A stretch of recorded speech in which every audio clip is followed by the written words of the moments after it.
A final question for you. Yeah. Can you share a poignant lesson that you have learned about life? Well, when my mother died, she's an incredible person. She was 103, Wow. and I was asleep at home, got a phone call from her caregiver saying, Mommy's going. So I jump in a cab. I actually say goodbye to my mother on my cell phone in a cab. Can you believe it? Inside every one of us are seeds of incredible potential. At Water Your Seeds, you'll discover practical tools, timeless wisdom, and inspiring stories to help you grow your mind, strengthen your body, enrich your spirit, build lasting wealth, and create a life of purpose. Water your seeds and watch your life flourish. They tried to bury us. They didn't know we were seeds.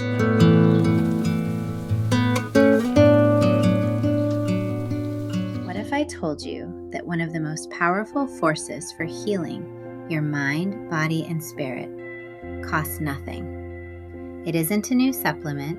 It isn't a new exercise program. It isn't found in a prescription bottle.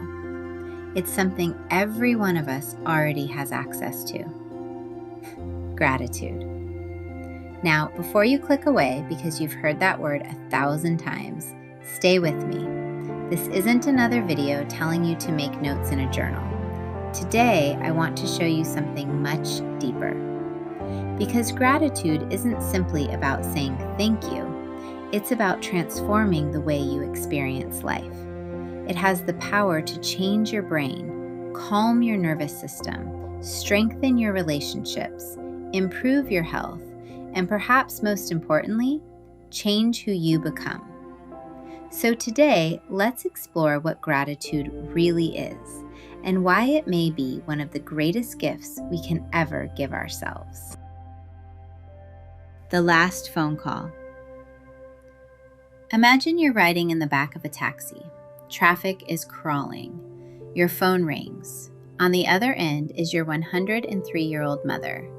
You know this may be the final conversation you'll ever have together. What do you say? World-renowned dancer Carolyn Adams didn't think about awards. She didn't think about accomplishments. She didn't think about money.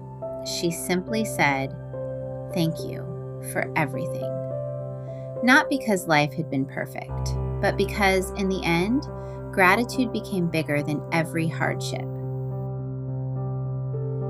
Now imagine a completely different scene. A man sits alone in solitary confinement. No freedom, no certainty, no control over tomorrow. He could have spent every waking moment praying for the prison doors to open. Instead, he prayed for gratitude. Not because the pain disappeared, not because life suddenly became easy, because he realized something profound. He couldn't control the prison, but he could control the battlefield inside his own mind. Two completely different stories, one incredible lesson. Gratitude isn't something we practice after life becomes beautiful. Sometimes, gratitude is what allows us to see the beauty that was there all along. Why our brains focus on what's wrong. Have you ever noticed something strange? You can receive 100 compliments and remember the one criticism. You can have an amazing week, and one bad day convinces you everything is falling apart. Why? Because your brain was never designed to make you happy. It was designed to keep you alive. For thousands of years, survival depended on noticing danger, the rustling in the bushes, the approaching storm, the angry face, the poisonous berry. Our ancestors survived because their brains constantly searched for what was wrong. That same survival system still exists inside us today. Even when we're safe, our minds often continue scanning for problems. That's why gratitude feels unnatural at first. You're not fighting laziness. You're retraining millions of years of evolution. Gratitude rewires the brain. Here's what's remarkable. Every time you intentionally focus on something you're grateful for, your brain responds. Research has shown that gratitude increases the release of dopamine and serotonin, the same neurotransmitters associated with motivation, contentment, and emotional well-being. But here's the part that fascinates me.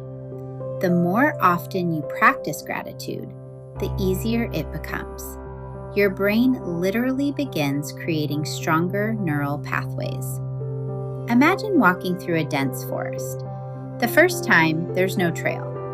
But if you walk the same path every day, eventually a clear path appears. Your thoughts work the same way. Every grateful thought is another step along a healthier trail. Over time, your mind naturally begins noticing opportunities instead of obstacles, hope instead of hopelessness, possibilities instead of fear. That is the incredible gift of neuroplasticity. Gratitude moves from the head to the heart. But gratitude isn't just about thinking differently, it's about feeling differently. Many of us spend our lives living almost entirely inside our heads, planning, analyzing, worrying, overthinking. We become what one teacher described as a brain in a container. Then something simple happens. You walk outside. You feel a cool breeze across your face. You hear birds singing. You smell rain in the air. For a brief moment, the constant noise inside your mind becomes quiet. You aren't thinking, you're experiencing. Sometimes that moment becomes so powerful, it brings tears. Not because something extraordinary happened, but because you finally became fully present. Gratitude stops being an idea and becomes an experience. When the heart changes, the body follows. Scientists continue discovering something remarkable. When we experience genuine feelings of gratitude, our bodies begin shifting from survival mode into restoration. Our breathing slows, our muscles relax, stress hormones begin to decrease, our nervous system becomes calmer. Instead of preparing for danger, the body begins preparing for healing. It's almost as though gratitude whispers to every cell, "You are safe."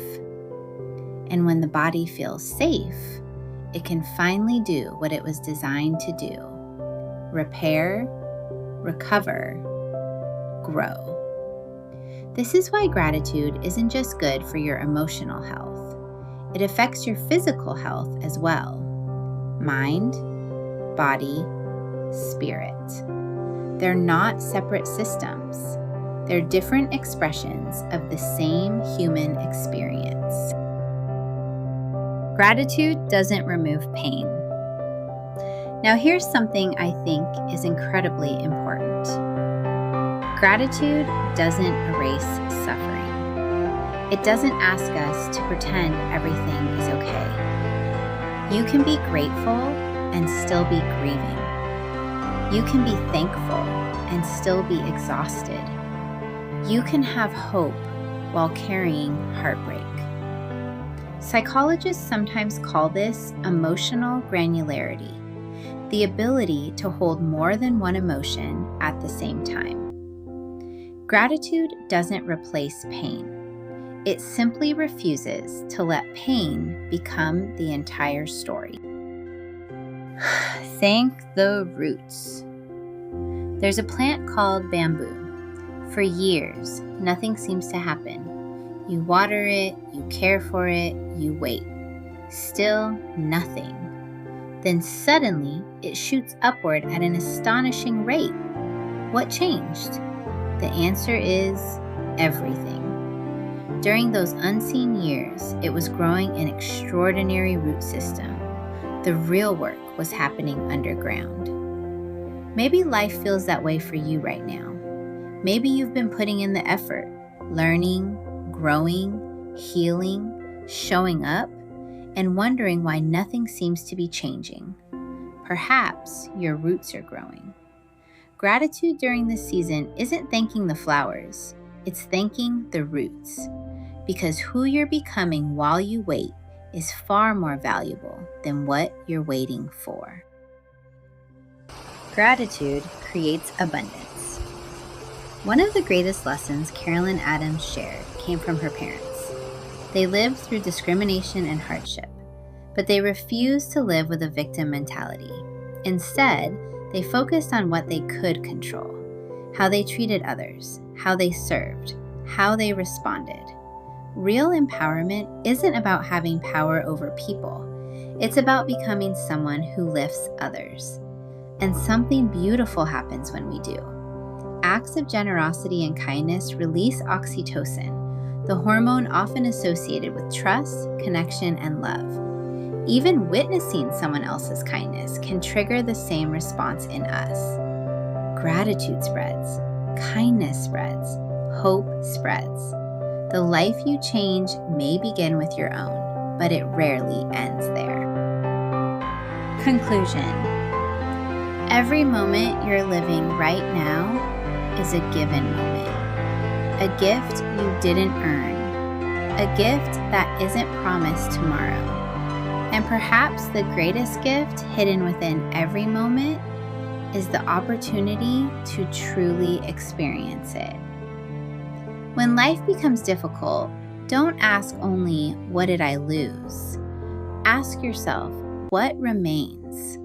Who stood beside me? What strength did I discover? What lesson is quietly shaping me? Sometimes gratitude isn't found in what was added to your life. It's found in what hardship revealed that was already there. Tonight, before you go to sleep, don't just make a list of things you're grateful for. Take a moment to thank the version of yourself that kept going. The version that got back up after being knocked down. The version that loved even after being hurt. The version that hoped even when the future was uncertain. Because that person deserves your gratitude too. Gratitude doesn't erase pain.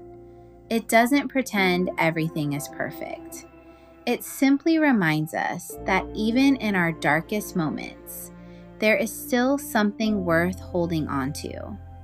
And when you begin looking for those moments, you'll be surprised how often they've been there all along.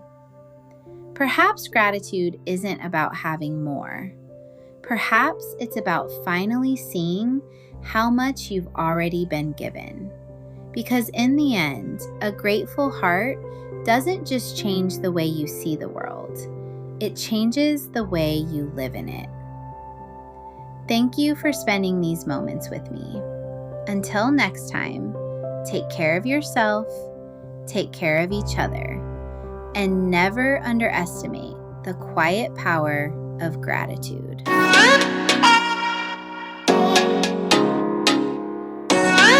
We were never meant to live this distracted.